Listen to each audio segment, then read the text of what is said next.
When I left Christianity and fundamentalist churches, I realized that I don't like how religion controls and harms people, especially how they live their lives. Now, not all churches and religions hurt people. That's true. But religion, especially organized high control religion, it's all about control. It's about regulating people's identities, autonomy, and life choices.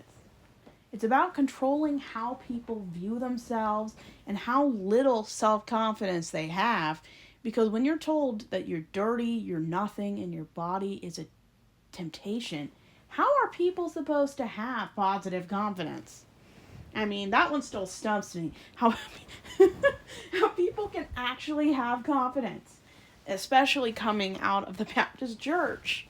And if you live in a community that believes that original sin is how the world started.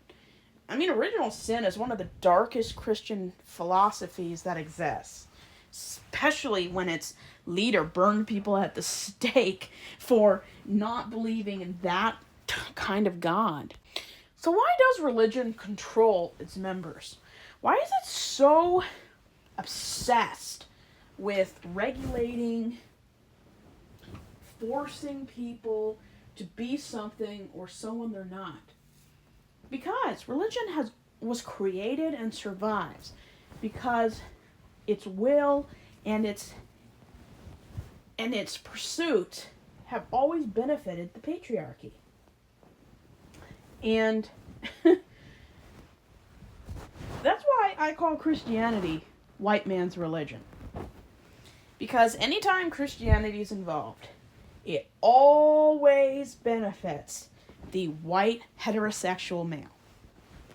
I mean, the leadership alone should tell you why and how the Christian fundamentalist church survives. Because they believe that men should be in charge regardless of whether or not he's qualified, a decent human being, or is a danger to other people. As long as you have a certain part between your legs and call yourself a heterosexual male, you can do anything in a church, while women are relegated to being the background, the taking care of kids, setting up the potluck, and maybe teaching other women.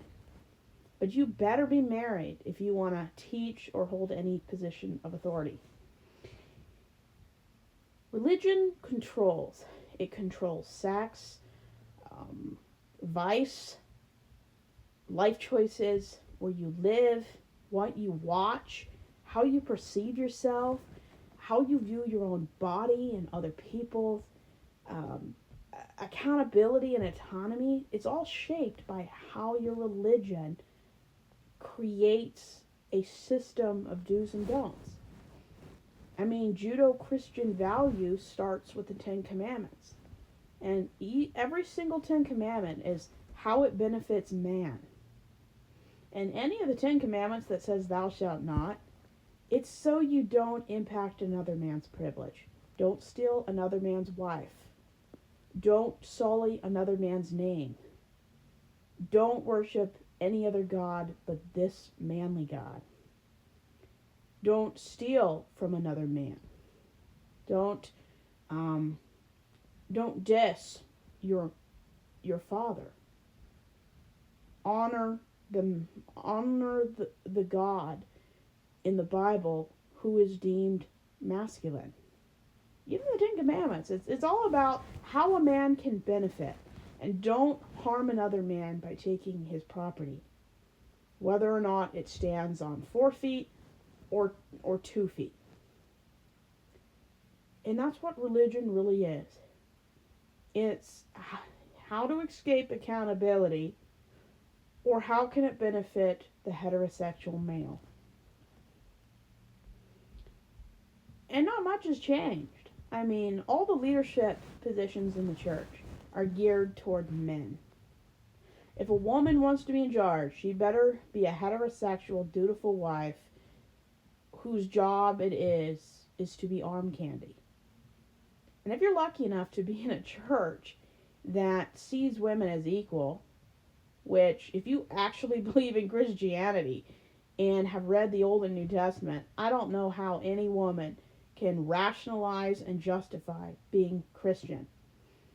The way women are treated in the Bible, it gets worse. Like, every few books, it just gets worse. And any woman who says she's a Christian, you cannot have a high opinion of yourself and be a Christian. The way Christianity and the Bible views women in its own pages is disgusting. But the church is always about control. I mean, look at the way the church votes. They take away women's reproductive autonomy.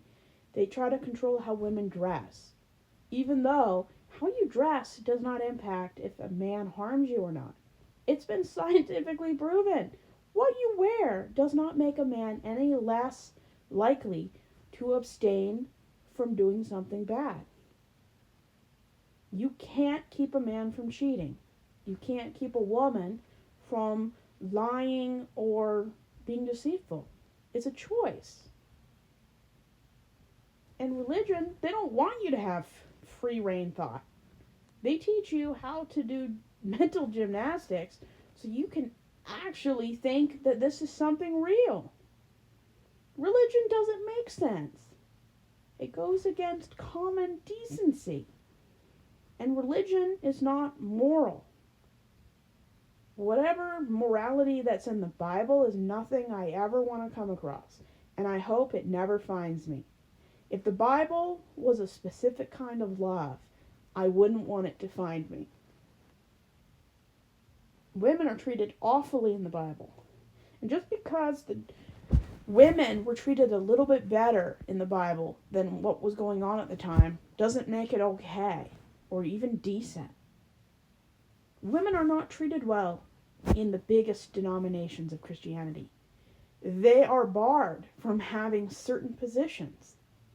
They're treated as second class. And any religion that views a woman speaking as a judgment from God tells me everything I need to know about such a patriarchal, disgusting institution.